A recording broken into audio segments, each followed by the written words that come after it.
Welcome back to the channel, everybody. Today, I'm gonna do something a little bit different. I'm gonna take you on the back end side of a presentation that I did for a group of real estate agents. Really talking about the pillars of business and the financial concepts that they need to know as solopreneurs that might have one or two team members or just be out pretty much on their own. So in this video, it is the entire workshop and it really covers these 6 things. It goes through the 7 foundational questions that you should be asking yourself to I guess there's the 7 assessment questions to ask yourself to gauge where you are financially in the business, the 5 biggest mistakes that business owners make, 3 key pillars of actually running a business, and the 5 different types of businesses there are. We talk a little bit about the profit roadmap, and then I actually give some real world examples of client stories, where they started, things that we figured out, and what we did. So hope that you enjoy it. You also get to learn a little bit about me at the very beginning, and there's plenty of content that I hope blows your mind. So without further ado, let's go ahead and throw you into the recording of the workshop. Thanks for joining this morning. I'm super excited to be here. But about me. So my name is Kai Dickens. I am the CEO of a company called Dr. Budgets.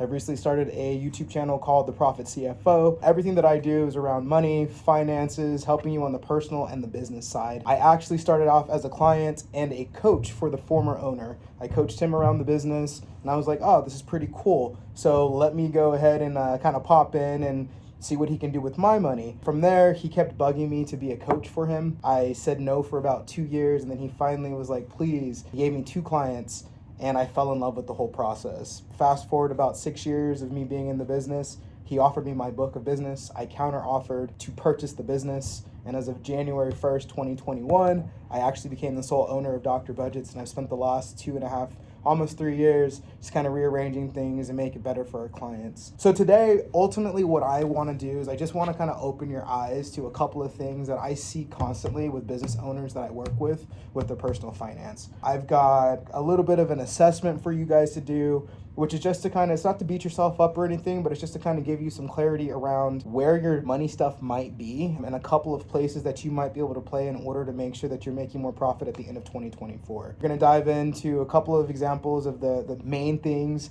that I see business owners make as far as mistakes, a couple of different types of businesses, and have you pick where you think yours is right now, and show you where you really want to be. And then I'm going to give you a couple of examples of clients where they've started before to now. And it's not necessarily for you to compare yourself, but again, it's for you to be like, ooh, I might need to get this handled. We want 2024 to be the richest year for you guys. And so making sure that you've got clarity around the funds and all that good stuff is one of those big things. So the first thing that we're going to do is we're going to start off with these 7 questions. What I want you to do though is just rate yourself on each one of them and be very honest. This is mainly for you. You're not going to get a slap on the hand or any of that good stuff. So I really just want you to see where you are. And at the end, we're going to go ahead and total them up. It's out of 70, and you'll see it's just like a letter grade. 90 and above is an A.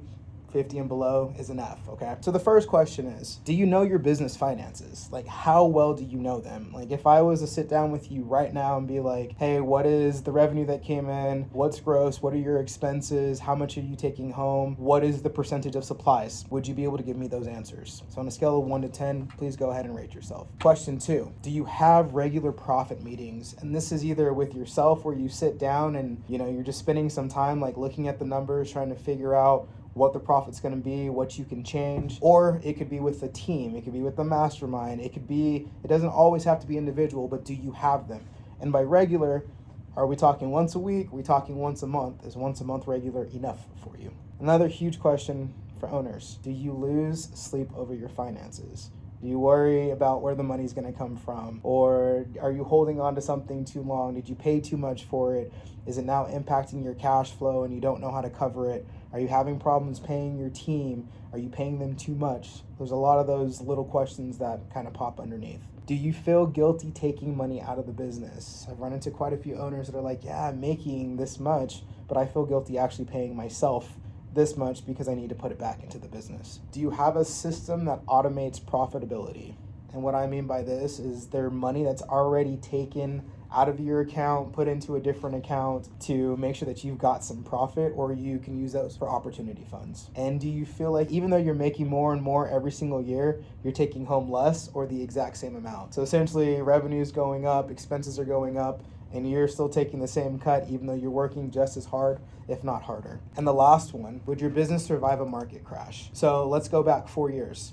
2020, we all know the world shut down for COVID. How many of you guys were stressed out if you're running a business back then? How many of you were stressed out that you might not make it if it had gone on any longer? Are you feeling that same way now? So take some time. If you haven't answered all of those with a number, if you're still working on a couple, please go ahead and finish that piece. How many of you guys ended up with higher than a C? But most of the time when I do this, most people end up around a C, high D. Sometimes I've got some Bs. Typically nobody's perfect above the 90%. And again, that's okay. So from these 7 questions, what I really want you to do is to go ahead and just look at those areas that you already know that you need to pay attention to, write those down, put that into what you need to start working on for your 30-day implementation plan after we leave here. I think most people are trying to like discern their own answers. Like they're thinking, I mean, I'm certain some are on the same wavelength as I am right now, where it's like, what is a regular profit meeting, right? Like, is it with myself? A lot of us are small, like small business owners. Like someone here, a business of one. If you're a real estate agent and you're responsible for your revenue,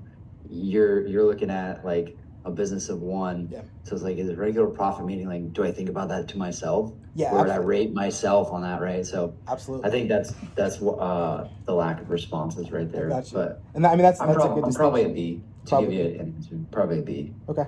I definitely didn't get an A. I see Jared over there. Thinking a lot. If COVID happened again, would Florida act the same as it did last time? I don't know. I was in California. You guys were partying way before we were. But, you know, James, that's actually a good thing, right? Like if you guys are a group of one, it's okay. It's making sure that you've got time planned in your schedule every single week, or for you, if you need 30 minutes a day just to go through, categorize expenses and see where you are. That's what a regular profit meeting would look like. So moving on, it's my quote. I was talking to a friend and we were having a conversation about businesses. We were talking about people, and like there's that whole thing. You shouldn't judge a person like, you know, a book by its cover. You're not supposed to judge the person before you get to know them. But the truth is, when it comes to books, you can judge a business by its books. And what do I mean by that? If I was to take a look in your books right now, it would tell me a very true story of how healthy your business might be. Whether you're categorizing things, whether you know some of the answers. So what we really want to do is make sure that if you were to open the books or somebody else were to open the books, it would be very easy to discern kind of what was going on. So when it comes to the clients that I'm working with, here are some of the biggest mistakes that I see them making. The first part is that they're missing crucial pieces of books as in question, just making sure I'm talking about QuickBooks, making sure all of your transactions, profit, expenses, all of that is in line, just in case anyone had a question. But as far as the pieces, they're missing crucial pieces of their financial team. And even if you are a business of one, right now I'm a business of two, but at the same time, I've got a bookkeeper, I've got an accountant, I have a financial advisor, and of course I've got me who's obsessed with numbers, that's always looking at it. But a bookkeeper is gonna keep you safe, and they're gonna keep you organized, they're gonna give you clean P&Ls, they're gonna make sure that, you know, accounts are separated because they're not gonna wanna deal with the messiness of it. An accountant, we all know that it's very, very important. Why? Because we've gotta pay our taxes. Uncle Sam wants his cut of our money that's coming in. But I do wanna let you guys know that every accountant isn't worth its weight in gold, right? There are CPAs that are just number pushers. You're gonna give them your tax return, they're gonna look at the numbers that you gave them, they're gonna punch a couple of things in and send it off. That is not the type of accountant that you want. You want the accountant that's going to have meetings with you, either quarterly or at least a planning meeting to let you know, hey, if you do X, we can lower your tax liability by this. I'm not an accountant, but I've seen quite a few clients come through that are making way too much money and paying way too much in taxes because they don't have a tax strategy. So when you're looking for an accountant, if you don't have one now, or if your accountant isn't doing it, ask them, hey, can you help me out with this piece? Financial advisor, if you want to make some investments as far as not just the real estate, anything like that, if you're looking at, you know, dividend stocks, bonds, it is nice to have somebody that you can talk to about it. They're not 100% someone that you have to have right now, but it does help moving forward. And when I say me, I'm talking about somebody that focuses on the micro and the macro of the numbers, somebody that you can have a conversation with, especially if you're a business of one and you don't know what conversation you might be needing to have with yourself. So just having some type of a financial professional in your life is definitely going to help you make sure that things are mainstreamed in a way that helps you out. Second, no clarity around the numbers other than the vanity number of approximately how much the business makes. So I'm going to talk about one of my clients. He came to me and my first question was like, oh, what do you think you're making? Oh man, we crushed $1 million last year. Awesome, I love it. Well, how much did you actually make off of that? He couldn't answer the question. When we got to it, they had spent $950,000 off of $1 million, right? So the profit was only $50,000, which means he's not $1 million business. He's a $50,000 business. They've been paying themselves a little bit. So having clarity around the numbers is very, is very, very, very important. 3, and this one's huge because of tax liabilities, not separating business and personal expenses. It's called commingling. Having everything running through one account, it makes it very hard to have clean P&Ls because you don't really know what's supposed to be on the business side, what's supposed to be on the personal side. You're just kind of guessing. But also, if you are anything above a sole prop, you are required by law to have your money in a personal account and a business account. You're not allowed to have them commingled, right? So if you are commingling right now, it's very important to get them separated. If you are a sole prop, you have the ability, it's okay technically, if you have them, if you don't have a business account, but I would 100% recommend, just because it's allowed, don't do it, right? It makes it very easy to mess things up. Most of the time, people that are commingling their funds are the ones that are gonna get in trouble with the law on the tax side. I don't want that to happen to you. And then what comes also is, if you have a business account, you don't have magic money. You can't just put your hand in the business account to pay personal expenses. That's why it's very important to know what you need on the personal side so that you are paying yourself from your business and you can handle all of that on that side. I've seen people take $30,000-$40,000 distributions from their business into their personal account, and when I ask why, well, I just needed money. It doesn't work like that. It's all about having a system, because now that's impacted the business budget that you should have had. If, say, $40,000 was coming in that month and you just took a distribution of $30,000, how are you going to pay your expenses if your expenses are $15,000? We can't plan ahead or accordingly. And then the last part is 5, is just people aren't taking paychecks. Again, it's either non-existent or like the distributions that I was just talking about. It's not budgeted into the business, and the reason it's not budgeted into the business is because you don't know how much you need on the personal side. So you're just pulling from one place to fund another place. We don't have to, we can maybe save it for the end, but I know a lot of people on here are single member LLCs. And so it's like almost just a pass through to your personal side.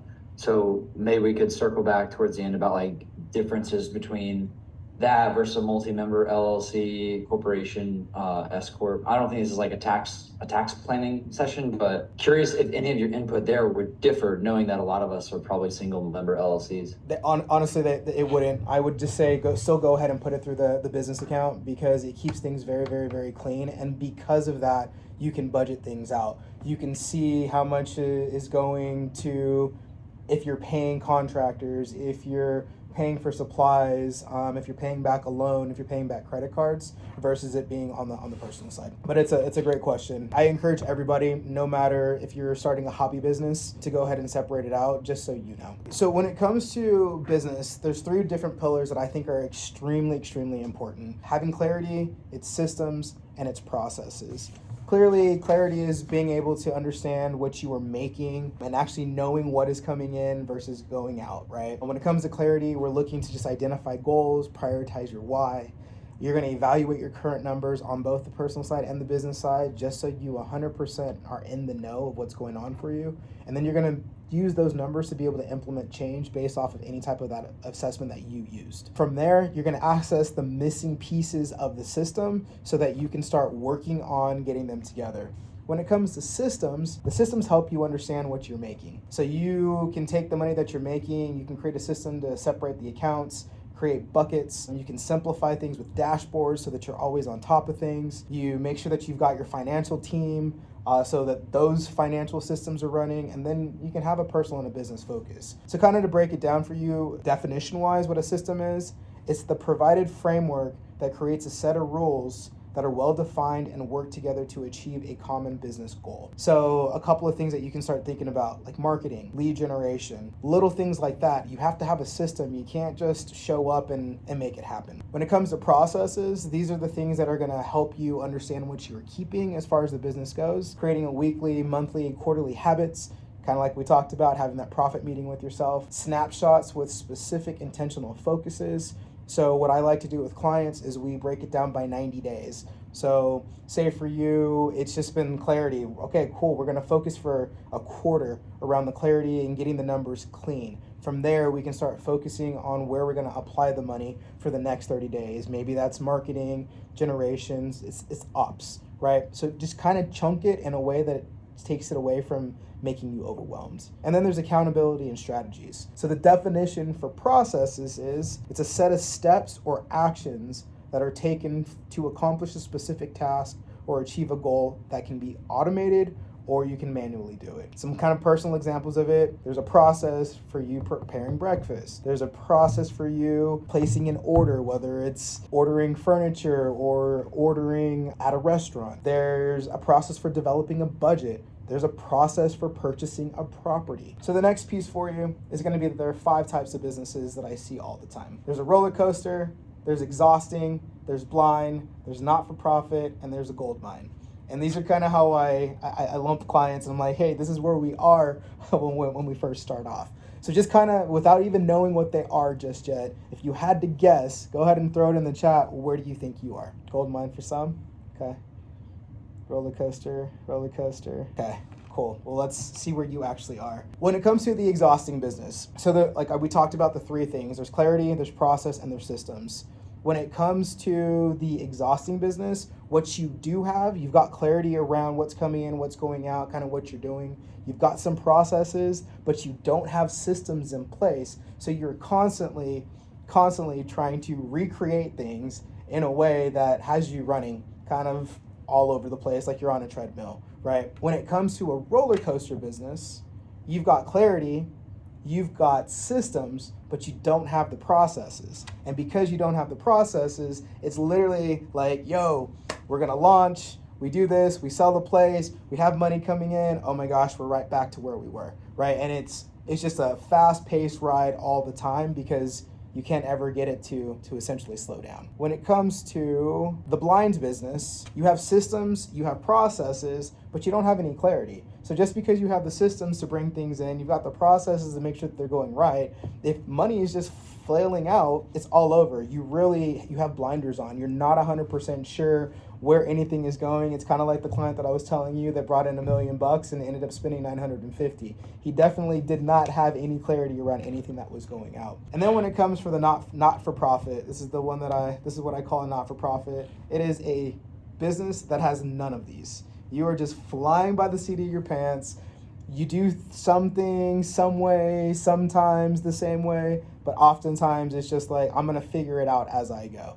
And I feel like when a lot of us get into business, this is kind of where we start out, but then we start getting those standard operating procedures and things, whatnot, put into a place. So what we want to do is we want the gold mine business, right? We want the business that is bringing in $1 million and it's also netting you a profit of $500,000, right? We love that. And how do you do that? You make sure you've got clarity so you know how you can make sound financial decisions in the business. You've got systems that are ensuring that these decisions are being made the right way. Things aren't falling through the cracks. And then you've got processes to make sure that, everything is just a tight knit organization. So now, based off of understanding what the different businesses are, where would you guys say that you are? Hopefully you guys can take some of these tips away to make sure that at least the systems and the clarity are put into place so that you don't have to run in that place anymore. So your profit roadmap, this is what it looks like, just to being able to make sure that you've got a business that's running that is a financial A. Understanding your clarity, your why, and setting your targets. Getting cash flow clarity, so it's budgets and very simple accounting. Look, we got into this business to make money. We didn't get into this business to spend hours upon hours upon hours doing accounting. So whatever a simple accounting system is for you is exactly what you need to use. If it's QuickBooks with your own bookkeeper, if you're using Excel to transfer things over and you're going to actually keep an Excel spreadsheet going, if you've got a notebook, I don't care what it looks like. You just need to have some clarity in a way that you can access it very, very, very fast. System setup, figuring out what systems you need to get set up, create standard operating procedures for these things, KPIs, things like that, and ensure that you're making sure that you're checking in on these in order to hit them. Dial in a routine quarterback team integration. If you have an assistant, maybe you've hired somebody overseas in order to help you, making sure that you're having regular meetings. If it is just you, it's creating a mastermind or coming to somebody that can support you and just having these amazing conversations so that you know that one, you've got the accountability and you're doing what you're supposed to be doing, and two, you're not letting anything that you should know that you don't know fall through the cracks. And then the last piece, it's profit and business strategy. Once you have a profit and business strategy, it's very easy to take your goals, connect everything, and make sure that, hey, if you're trying to make $100,000 profit, you're making decisions based off of that because you've got the strategy to do it. You're not just flying by the seat of your pants saying, oh, I think I can pay this loan back if I take it. That's how people get into trouble. So, couple of client stories. So the first one, she's a dentist. In Q3, her business was running about $5,000 a month in the red. She wasn't paying herself. Why? Because she didn't know how much she needed to. She had 12 different checking accounts. I found business money going into personal accounts, and that was not being accounted for. She was paying an absurd amount of taxes. So basically, she was pulling in right around $71,000 a month on average when we started, but she was paying $23,000 a month in taxes. Her accountant wasn't giving her a breakdown of where any of the tax payments were going. We saw them going out of the account, but they were going out almost every other day, daily. And so I had a conversation with her about getting that cleaned up because she had no clue if he was actually making the payments.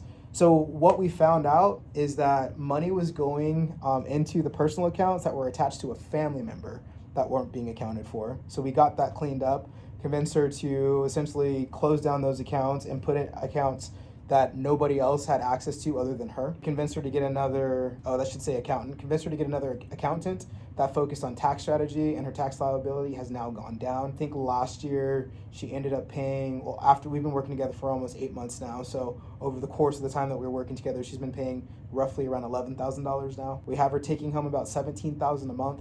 So it's set up on a payroll distribution. Twice she's getting right around $370 and then $1,350. Also found out that 1 month her tenants, she's got tenants on the personal side, they didn't pay rent.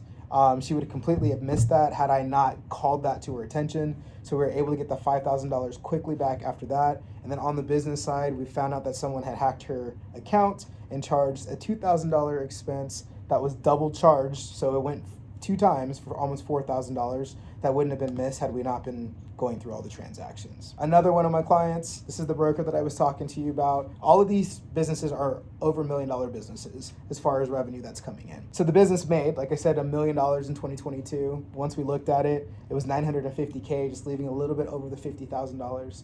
He had no bookkeeping, only QuickBooks Online. And they had 10 different accounts. They couldn't remember the reasons they had any of these accounts. There were just way too many. Everything regarding the numbers that I asked was, I think we only spent, we were talking about a Christmas party that they had. Him and his wife had completely different answers. She's like, oh, I think we spent like $60,000 on this. And he's like, oh, I don't think we spent that much on it. And it ended up over the Christmas season, because they throw a large extravagant party for their people, they ended up spending almost $85,000 on that party, just getting catering, venues, random things. Wife and him were never able to get on the same page about money. She was spending without looking at numbers, and her excuse was, it's okay because he buys expensive stuff for himself every 3 or 4 months. So these are just a couple of points for you guys to kind of start thinking about. Are any of these things going on in your business? So the key steps is we got them a bookkeeper who worked on getting them the proper QuickBooks setup. We created budgets for both the business and the personal so we can manage personal expenses. Gave them a monthly salary of $20,000 to use for the personal budget. And each of them an allowance of $750. And then we created rules that nothing over $250 could be spent out of the business or personal budgets account without talking to each other. So if you have a partner, if you have somebody that's kind of spending money, setting up these things, it's not an expectation, it's an agreement that you guys create together. And it really is going to help the funding. And then we established a routine for just weekly financial health and check-ins, so they can make the informed decisions before spending. And then the last one, and I'm going to go through her again real quick, is so that I can kind of show you what a profit assessment looks like, and again, other places where you guys can be kind of dividing things to have this conversation with yourself. This client, she's in services. She's running about $4,000 in the red every single month. It's because of repayment on cash flow or with loans. She's got almost $100,000 out in loans that she's paying daily back. The accountant wasn't helping at all. Her staff are costing her about 49% of her revenue. There's 3 people taking up 11.2% of the overall revenue and then 23.3% of her payroll, which is huge. It should definitely be somewhere under 30% for a business in her place. We uncovered a need to implement a budget for each event to be able to better manage expenses, and expenses for the 2 business and the personal were crossed. So what we did for her is we created a 30-day implementation plan that would help her touch on some of these key issues, dove into the management team on a micro level, about conversations she needed to have, change some salaries. She's been diligently working to get the repayment amounts lowered.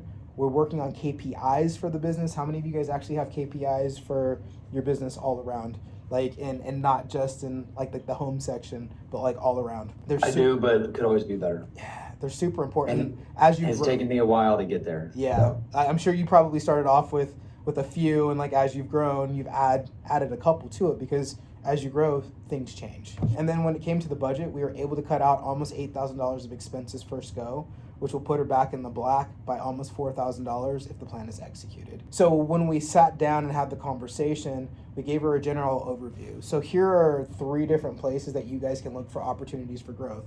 In operations, in teams, even if you were a team of 1, you probably still have a couple of contractors that you might be paying out for this or for that. They still do count as part of your team. And then you've got sales and marketing. These are the areas that I really do like to focus on for the quarterly. And it's really just, going through and figuring out what do you need. You can see in sales and marketing, like I've got questions for her. What systems for getting leads and following up need to be set up? There was nothing in place when we first started working together. She doesn't know the closing percentage on the leads. So what questions can you ask yourself during your profit meeting? With teams, like I said, I understand you guys are sometimes a team of 1, but of your contractors, which ones of your contractors are costing you the most? Is there a way to negotiate that? Are you thinking about bringing on somebody onto the team? How much do you need for that? Can you start setting it aside now? And then operations, this is just a really important place to start. This is where you're going to go ahead and get those processes and those systems in place so that you can actually start moving forward in a very good way. Here's the needed systems and teams in place. She needed to get a payroll company in place. She needed a bookkeeper, and she needed an accountant. So we kind of just broke down some of the other things that you need. So think about it for you. In order for you to be where you want to be at the end of 2024, what systems do you need? Do you need a bookkeeper? Do you need a better accountant? Do you need a better way of handling your leads or of getting your leads? Go ahead and write it out so that you actually have a structured plan. Opportunities for growth. I know for the team, it's okay, but just look, if it's team, what's the real truth? For you really, what's really, really, really going on, right? What are the numbers? Because numbers don't lie. They are black and white. There's no gray when it comes to the numbers. So be honest with this, and then from there, figure out what your next steps are. And then the 30-day implementation plan. This is something that I'm gonna ask you guys to sit down and just kind of look at right now. If you were to think about the next 30 days, what are the top 5 things that you guys need to do right now in order to make sure that you get out of the exhausting, the roller coaster or the blind business, and you start moving yourself closer to the gold mine business? Take about 2 minutes, write down some of these while they're on the top of your mind, or go back and circle 3 to 5 of the ones that you've kind of written down over the course of this. And I would say a couple of them, if you don't have KPIs in there, that's going to be something. When it comes to systems, just look at the systems and you can write them all down and figure out what you need. And then the processes that you need, if you can't think of any other ones, those ones are really important. I think one of the other important things is kind of taking on a profit first mindset. I don't know if you guys have heard about that first, but it's where you pay yourself first and then you go ahead and operate the business off of that. Even if it just starts off with you putting $1,000 or $500 a month into the profit account, every quarter you can kind of look at what you've got in there and decide what you're going to do with it. If you want to pay for a coach, you can use it to pay for a coach. If you want to use it to pay yourself, go ahead and use it. I wouldn't use the whole thing to bonus yourself out. I'd probably play around that 80-20%, but that's what we're creating the profit account for. I think something that makes this hard, and I am certain I'm not the only one that would agree with this. Most of us, if not all of us, are still working in our business. And that exercise that we just did is working on the business. And it's hard for us to, I was actually talking to my broker about this yesterday. It's hard for us to remove ourselves sometimes and like see a bigger picture. And I think a reason that we sometimes struggle with that aspect is because, and this might be hard to hear, it's kind of a contrarian point of view, is we love being the problem solver in our business because it gives us the feeling of being a hero. And if you are no longer that person, because maybe you have like a 1099 or an employee that comes in and solves the problem, like you may no longer get that hero feeling. So just something that I think about sometimes, because you gotta ditch your pride off to the side, and that's necessary for growth, I think. 100%. And I agree with you. And I think there's something too, is that I think we kind of feel like I just hired an assistant, right? So I'm kind of on that same page. I'm going from a one-man show to a two-ish man show. And like, I'm like, well, what am I going to do with this extra 25 hours that I've created for myself? I've already found plenty of things to fill it in with in order to help make the business grow.